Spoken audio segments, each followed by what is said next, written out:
doing some work on, integrating your emotional body, trying to get everything brought up, getting your emotional body like brought up to the now, which is the timeline, and trying to figure out. And so the thing is, like, there isn't like a lot of stuff that you're going to be able to find that's going to be able to help you with that path. And so this thing is like, I could totally offer people, in Lenny's chat rooms, like a discount if they want to have, online sessions with me so that I can help them to start not retrieving it, but we have to find where it's at.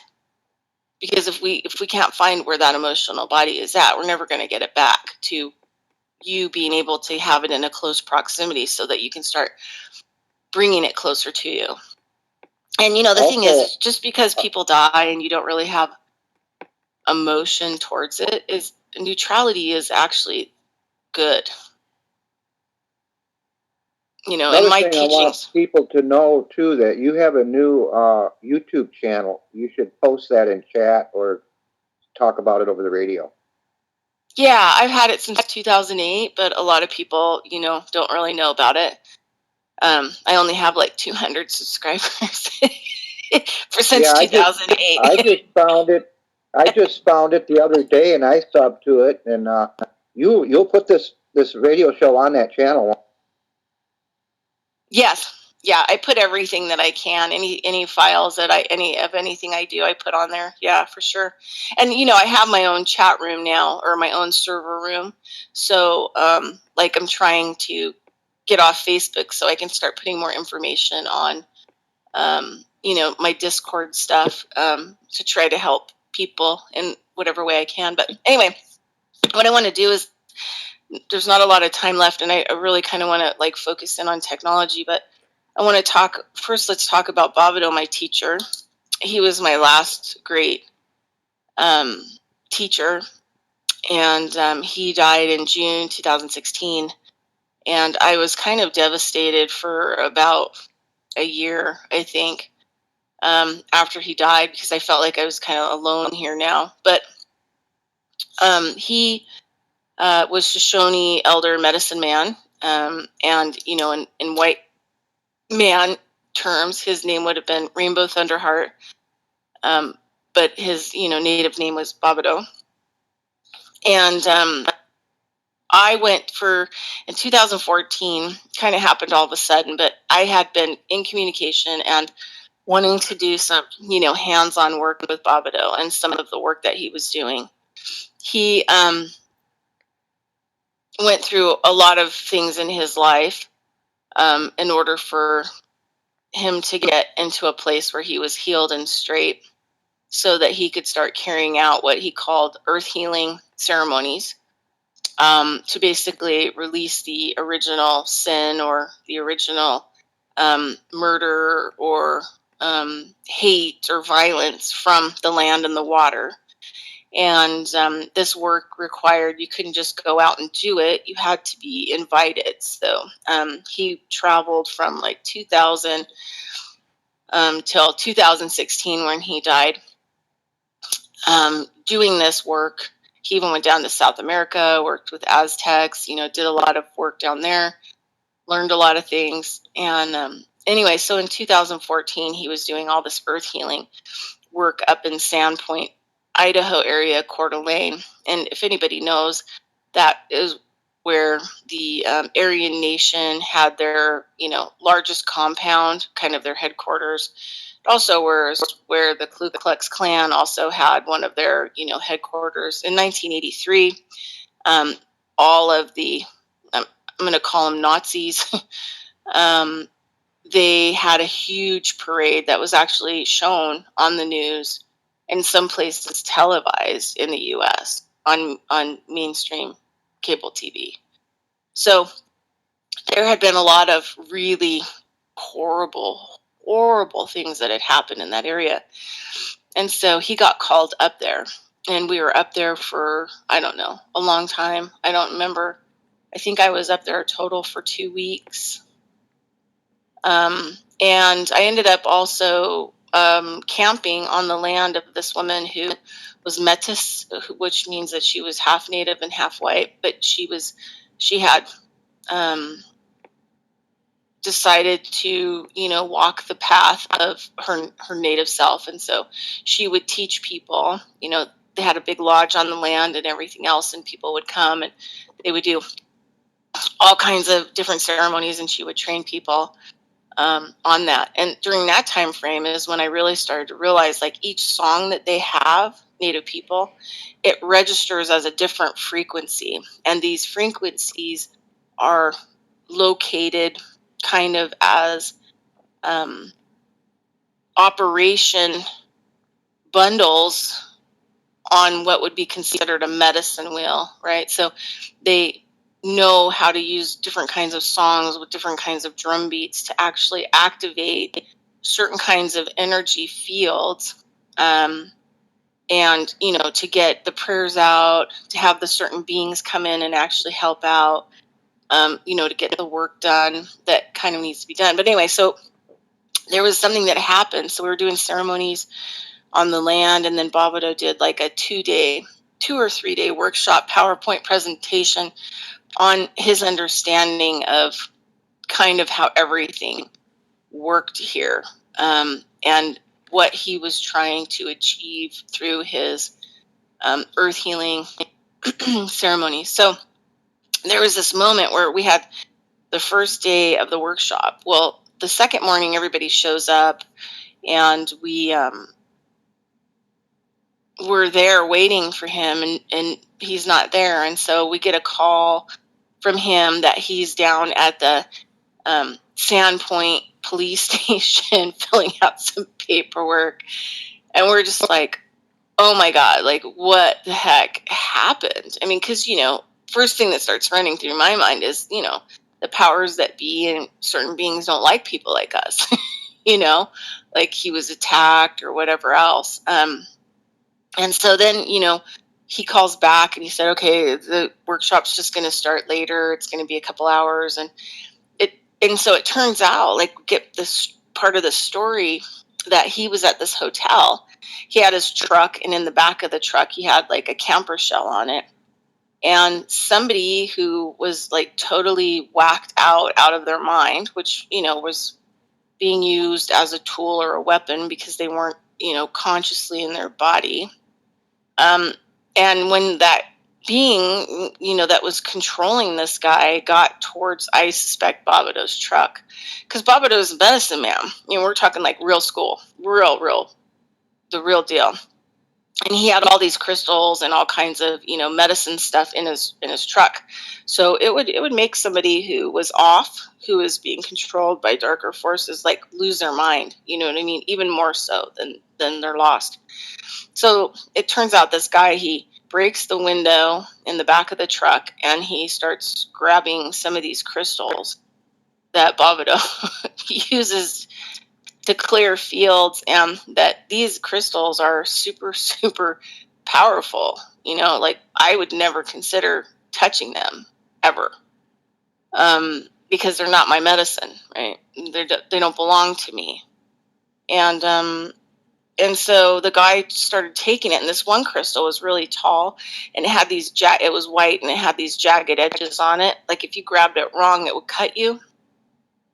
And so the guy had really pulled that one out of all the ones that were in the back of the car. And then what he started doing is he was using it to break windows, to steal stuff out of people's cars. And so the stone cut him so severely, his hand, that there was just like blood everywhere. So they didn't know, like, if what had happened. I mean, there's blood on people's windshields. There's all this blood everywhere, broken windshields. There's blood inside of cars. Like there's this theft, going down this line. And so when they finally find the guy, his hand is like severely cut up. He's like really kind of like, shooter, kind of serial killer. His eyes are all like, totally crazed, because here he is touching this medicine that is like the highest octave energy field elevation. So anyway, so we get this story about what had happened, and like, I was just like, oh my God, this is like the worst possible thing that could happened to Bobido. But I really believe that he had like pointed me out a long time before. And so he had to train me, and he had to do it in a way that I would really remember the lesson. And he did it in what I would call a traditional shamanism way. And a lot of the native teachers that I've had in the past that were very like this were very hardcore towards me, but also because there were things that really needed to be broken up, of belief systems that I had. But what happened is that he ends up, finally showing up to the workshop, and I was sitting outside and I was doing some prayer smoking, and he showed up, and I was like, "Oh my God, are you okay?" I was totally upset. I was just really, really upset about the whole thing.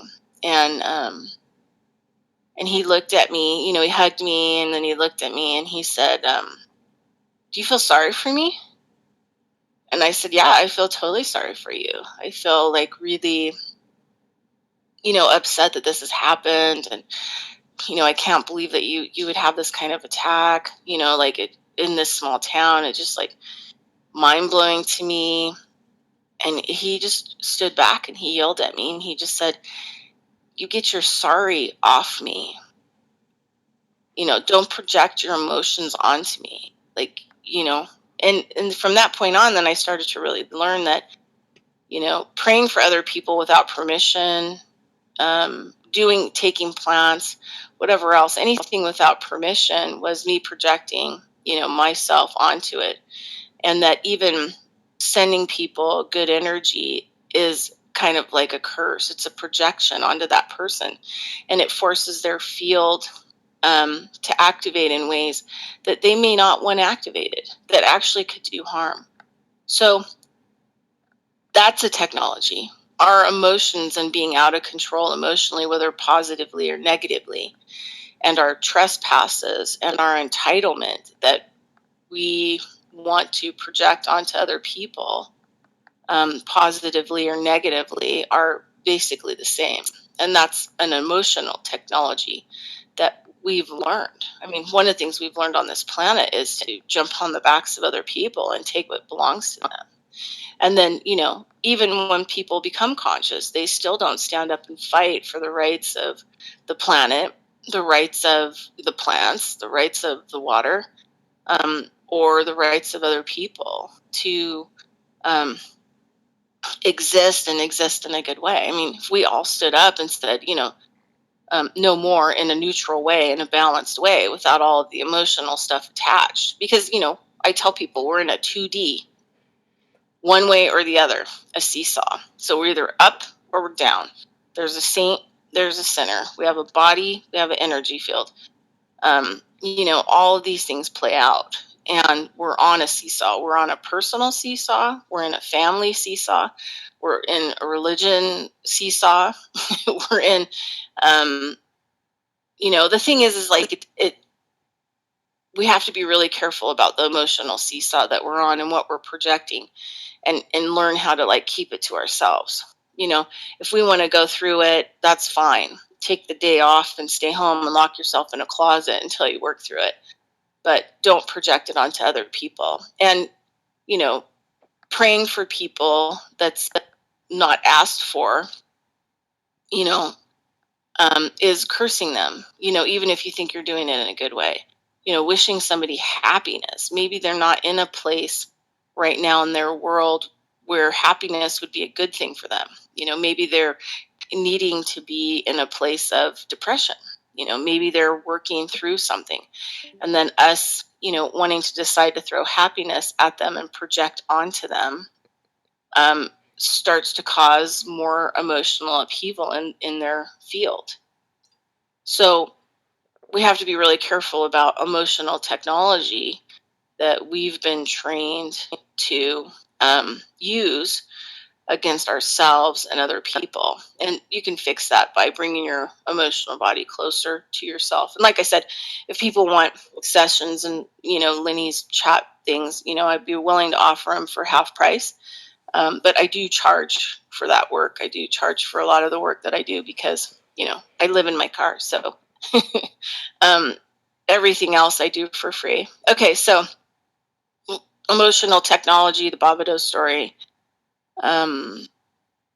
the rainstone. Let's talk about that kind of technology. So I'd like to talk also too about, when Native people, have certain types of regalia that they wear. Sometimes it has bells on it. My favorite is the fancy dancers. They're the men who have those big ornate costumes, and they have lots of fringe, and they bounce around and there's stuff sticking all over them, and the way that they jump around and they dance. Those are activating and communicating with the insects and the plant people, the grass nation. So those are activating informations and codes. Every little piece of fringe on there is prayers. And so when they're bouncing around and all that stuff is moving, the prayers are going out in the wind, the prayers are going out in the water. And so they are activating, all kinds of codes. So not only are there regalia, everything about their regalia are certain types of activations, and it's technology that's being used into the environment and activating, the codes. That's why it's important for the dancers to know how to do the foot movements and the certain types of dances, because they're all doing something different, and all the different songs that are played. And if you've ever gone to a powwow, you have these amazing singers that are drumming, and they're drumming in unison. And so they're using their physical body energetic technologies, and then they're working in sync in a technology, and they're drumming in sync, which is a technology. And so that frequency is going out, and it actually starts to activate the energy field before the dancers come on. And then when the dancers start to do their job. So you could see how there's a lot of cogs in the machine, right, that are activating different codes and energy fields together. You've got the drummers, the singers, the dancers, and you've also got the different songs that have different drum beats, and different, messages that are encoded in it. And the thing is, like, I've gone to some trance drumming ceremonies, and I'm not a fan, because they don't really know what the traditional original beats are. And so what they have to do is they have to take a lot of drugs in order to, have some experiences, when you're not using the drumming and the drugs to, go to other worlds or have some kind of experiences. It's not for you, right, in a selfish way. It's actually for this world and the environment and all the other beings that you do the drumming and the singing and the regalia. And so we get it wrong. And I don't believe that trance drumming is really shamanism. I think that the people try to be a little bit tribal, but they don't really understand tribal, and they don't really understand, original or ancient ways. And this is, I think, what really kind of starts to upset Native people, is that their stuff is taken but not really understood, and the people don't really take the time to understand it or what they're doing. And so sometimes people can activate bad things. For example, there was a woman who came to this area who was non-Native, and I think she was doing like Akasha records, and had this whole white thing going on. And she, put up at the Reno Psychic Institute this whole thing about she was going to do this porthole activation on Native land out at Pyramid Lake. And when I saw that, I thought, wow, number one, this woman has not asked for permission to go out to this land and do this. And on top of it, she's invited a whole bunch of other people to help her activate a porthole. And in a lot of the teachings and the Native work that I've done, if we do open up an energy field we shut it down when we're done. Where a lot of the people who are kind of in the New Age movement, they start opening up all kinds of things, and they have zero idea what they're doing, and they start to let a lot of things in that shouldn't be in. And the native people over thousands and thousands of years, have had the technology to know the difference and know how to utilize it properly for the good of all, not just the good of themselves. So I ended up having to help Bovado clean up a lot of mess in 2000, I don't know, the beginning of 2016, before he, went to go pass on out at Pyramid Lake because of all the things that people, mostly New Age people had done. And there was just unbelievable negative activity out there. Just really dark, heinous, unbelievable stuff that we had to clean up as a result of people doing things that they don't really understand, and not having really any background or done, any traditional work. And there are a lot of things that I don't do. I will never, pour a lodge. I will, I'll, help with the fire and carry the grandfathers, the stone beings, but I will not. There are certain things that I don't do. I don't deliver. I don't work with dreaming medicine. I wouldn't give dreaming medicine to people and take them on a journey, because those are not things that are in my genetic code, and they're not things in my family line. I haven't gained the knowledge from that. I don't have that in my genetics. So it's really important that, the original people that are trained to do those things, that they do them, and that other people just don't jump in to do things. I've seen people die of heart attacks in sweat lodges, people that were leading them, because they didn't really understand what they were involved in and what they were doing and what their responsibility was. So sometimes our self-importance can lead us into places where we think we know things, we don't know them, and that technology ultimately harms us or ultimately harms other people. And that technology is different technology than we think it is. So talk about this rainstone thing. So my teacher, Marshall Jack, he does the water wheel ceremonies. I don't think he's doing them anymore, Paiute Elder. And so I did some training with him on how to do the water wheel ceremonies. He at one point in time was working with Bovado, and then they had a separation. And then Marshall Jack just started working on the water. And he had a grandmother come up out of Lake Tahoe and talk to him and showed him exactly how the star pattern and all this other stuff was going to go down, and how the water wheel needed to be designed, and that it would release, the original sin, all bad stuff from the water, and that the water needed to be, the vibration of the water worldwide needed to be raised in order for this world, to straighten itself out, because the water is one of the main technologies that's here, and the technology or the energy field of water is so unbelievably low because there's been so many people murdered that the blood shed, right? Blood is a whole other technology. Bovado used to tell me that it's crystal. It's crystals. Our blood is the crystals. And so if we're not healthy and our blood we don't have enough minerals and all these other things in our blood, we're not really communicating with the world around us that well.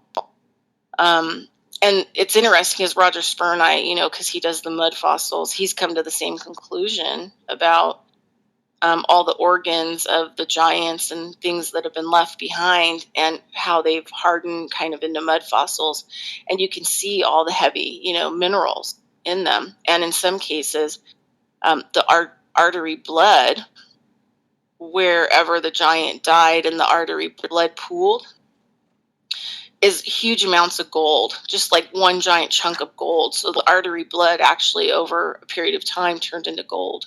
And he's proven this fact. So the minerals in our blood are probably more significant. Nutrition is so significant for, our interaction. So our blood is technology. The crystals in it and the metals in it vibrate and communicates without us having to communicate with the environment, with all the other things that are having minerals in their systems, and also like the water. So the water is like a super important, factor. I think that's why sometimes, when we're young, we want to be in the water all the time, because our crystals are so, activated in our blood. And then as we age, we have no crystals and no minerals left in our blood. And we no longer go out in nature. We no longer, dip ourselves into water. And because we've lost that kind of a communication. But I really think certain kinds of metals and minerals are super important for the restoration of, us as a basically a acupuncture needle or a transceiver and a receiver with, the world around us. And I think the world around us is that actually has all the information that we really need.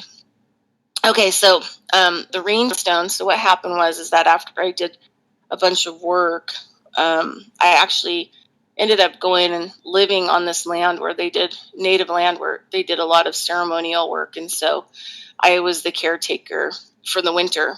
I'd have to keep the little places going so the pipes didn't freeze in the winter, with the fires and stuff like that at both locations, having to go up the road in the blizzard and come back down and check, make sure everything's good, chop wood. And then also I would clean up the lodge and everything after, after the pourer would tell me, with the lodge to sit, the way that it is for 4 days, then I would actually, take it apart, smudge it, clean it, open it all up, and take care of it so that the energies, could go back in, and that everything would be set up for the next kind of ceremony. So we had done a medicine wheel there on the land. And so I was talking to Marshall about it, and he said, you should set up like a rain altar. And actually I have a video on my YouTube channel. Maybe I'll post it. And so over the period of a time, so I created this rain altar. I found this stone that was in this really old riverbed, like an ancient riverbed in the desert. I put that on top because I figured it has a really old relationship to water, right? Probably pretty powerful. And then what I would do is, he didn't really give me any details about how to do it. He said, just do it. Just build yourself a rain altar and just, mess around with it and just see what can happen, So I, first time that I worked with it, I set it up right in the center of the water wheel. The water wheel, once, after about a week, you can't tell that it's been there. But you can feel like the energy pulsating from it. So anyway, what I did was I poured a bottle of water down the whole rainstorm, or the rainstone, and there was a little cup in it so that I could actually put a little of the water stayed. But I made sure that the whole altar was completely saturated down to the ground with water.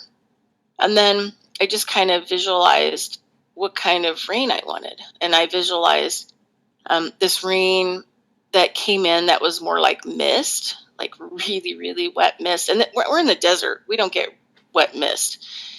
And sure enough, 3 days later, this weird, misty thing came in and like dewed everything. And then, it went away. And then I was like, wow, that's pretty good. That's pretty amazing, actually. So then the next time that I did it, I thought, okay, I want it to rain for 5 days, which is kind of something that doesn't really happen here unless it's in the winter, and we mostly get snow. So I poured the water, saturated the whole stone, the whole altar down to the ground, and then I just visualized like me getting up, looking outside, it's still raining, go back to sleep at night, wake up, still raining, and I did it, like 5 times.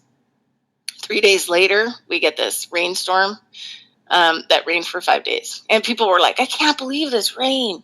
Like, what the hell? what do we like, San Francisco, like, kind of stuff. And it poured. It was pretty awesome. So then I attempted the third time. And this was like before I was leaving the property. And I poured the water all over it. And then I just imagined, snow up to my waist. And then I would wake up in the morning and then I would see the snow up to my waist. And so I waited.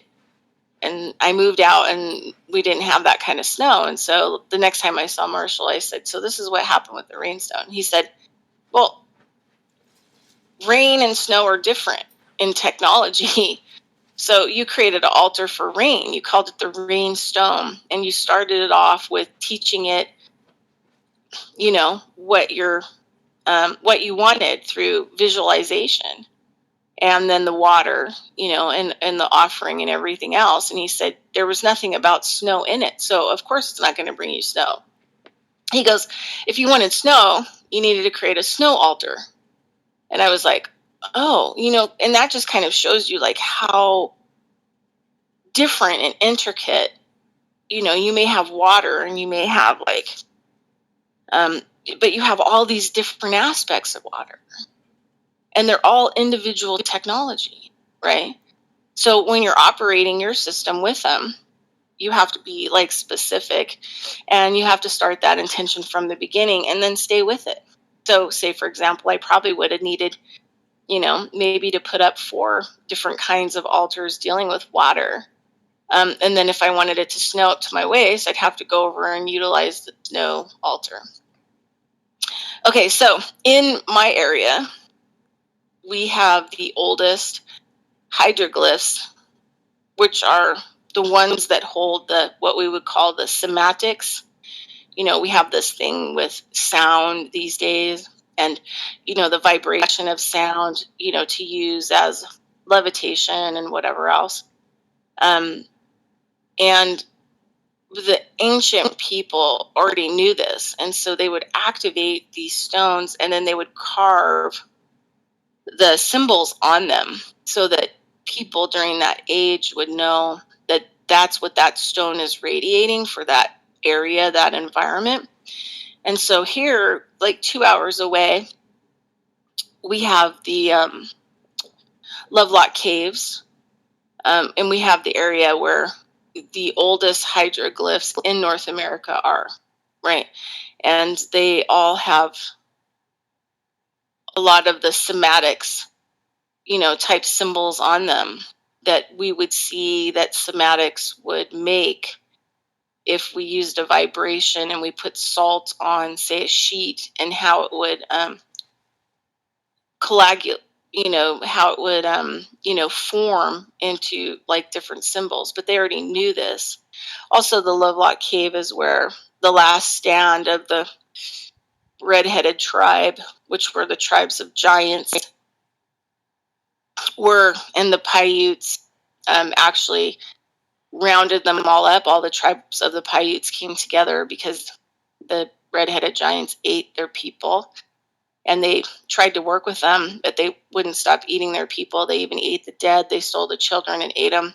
So the Lovelock Caves are also where the last stand of the red-headed giants were here in this area, and that the tribes basically got together and herded them into the Lovelock Cave, and then they filled the Lovelock Cave with, plant debris, dried plant debris, and set it on fire, and they killed them all.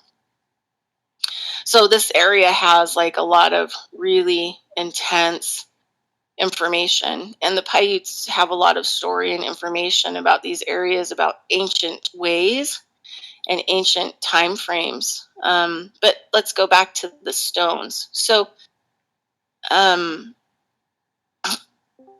come across a lot of these different kinds of stones. There's a Hunter Thomas Creek Trail, and by the kind of little visitor center, there used to be a stone there that had a hydroglyph on it. And I believe, it was created by the Washoe people. So petroglyph is different. Petroglyph is a story. They're telling you a story about something. The hydroglyph is usually chiseled, and it's more of a a somatic, right? It's a symbol of a frequency, right? That they have charged into the stone, and it has a certain purpose for the environment.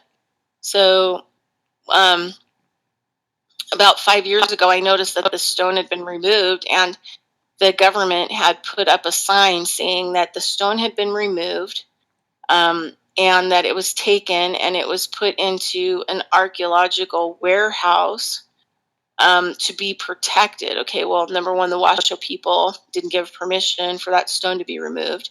And what they're doing is they're studying it for technology, right? So they're studying, otherwise, why would they have stole the stone, right? Why would they take it? And why would it be somewhere in an undisclosed place, right? Because they're trying to figure out how to utilize it. The problem is that they'll never understand it from their scientific point of view, because they don't really understand technology from an original standpoint of how this whole place was created, And it's funny, I was watching, like, I'm not a big fan of Vin Diesel or whatever, but I was watching, it was actually a really cool movie, The Last Witch Hunter, and, and how, like, the necromancers, are using kind of these encoding places, by using language that would, create altered states and worlds. It was like almost, parts of what the necromancer was doing was actually shamanism, and then the witches were really cool because they had these indoor herbal grows, which I was like, oh my God, that is the coolest thing. They all had like their own little secret herbal grow. And so I really like that. So there was a lot of technology that can be used. Even a simple stick with a prayer in it can be used. Look at how my star family uses technology, all kinds of weird objects that they place here, right? So that they can communicate back and forth with me, and triggers. I have a video that talks about that, triggers and port keys and all that kind of stuff. So I totally believe, like, we're also, in order for that to happen, which means that we have to be in a holographic simulation, right? We have to be in order for this kind of stuff to work. But in the beginning, it was a collective where everything chose to be here, and then it was hijacked and taken over, and now it's being used for bad things. So one of my friends, who he was, I don't know how old he is now. I'm not going to say his name, but I think he might be like mid 70s now. Lenny knows him, but I'm not going to mention his name. But anyway, he was in the course of me going down to Grass Valley, or not Grass Valley, but Grants Pass. He was one of the people that I met, and we would meet for lunch by ourselves like several times. He was good friends with Wallace Black Elk son, and he was roommates with Wallace Black Elk's son. Wallace Black Elk is the son of Black Elk, one of the most powerful in our time frame Native people. And he was kind of taken advantage of by a professor at a university. And so that's why there's books on the market. But Black Elk wielded technology. And he used it to heal people, heal himself. Portholes would open and close. He would pull forth the information. And so there's books on Black Elk with people that they can go read. Mind you, this is from a PhD person's perspective. So Wallace was the son of Black Elk and was continuing, Black Elk's work. And so my friend, he was living with Black Elk's son and would go out, and Black Elk would teach him things, took him under his wing when he was a young man. And, he became really interested in the Native stories, especially from different kinds of Native tribes on the West Coast. And one of the stories that he told me was just because we had a conversation about what technology really is from an original standpoint, and it's not really what we think it is. This whole reality, the oil that we're extracting is actually a lubricant that was put in to this world to run the machine inside of whatever you want to call it, a planet, or however it runs. And we're taking that oil out, and we wonder why we're going to have really bad earthquakes and why volcanoes are going to explode, because actually the lubricant that was created to actually lubricate all of the mechanics, land masses that are moving back and forth are just like in a machine, where the parts fit together and the metal turns, right? A cog. And if there's no lubricant in there, eventually what happens is everything starts to come to a screeching halt, and it starts to actually apply pressure, and things can't move freely, and it locks up. And then what happens? The whole machine busts apart and explodes, right?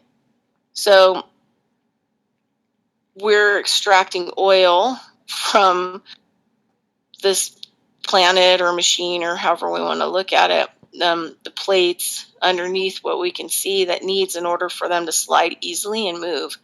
And so we're coming into a period where, literally underneath us could start exploding, and we could have major earthquakes that's just going to destroy everything because of, our usage and not really understanding technology and not understanding organic technology, I guess, maybe original organic technology. But anyway, so he was telling me this story about how the Shasta people, Mount Shasta people, the native people there, the Shasta tribe, they were, chased off of their land. Well, they had a vision, like their medicine person, the people of the tribe started having dreams that these people were going to come and they were going to force them off their land. And they were very concerned. They had a whole bunch of technology. And they were very concerned about this technology getting into the wrong hand, people that wouldn't really understand it. So they spent a huge amount of time digging super, super deep holes on their land and burying the technology that they were using, right? Some of this technology, it goes back 15 generations, right? These technologies are passed down, in that family line. And so not only do you acquire genetics or coding in your DNA to actually do that work, but that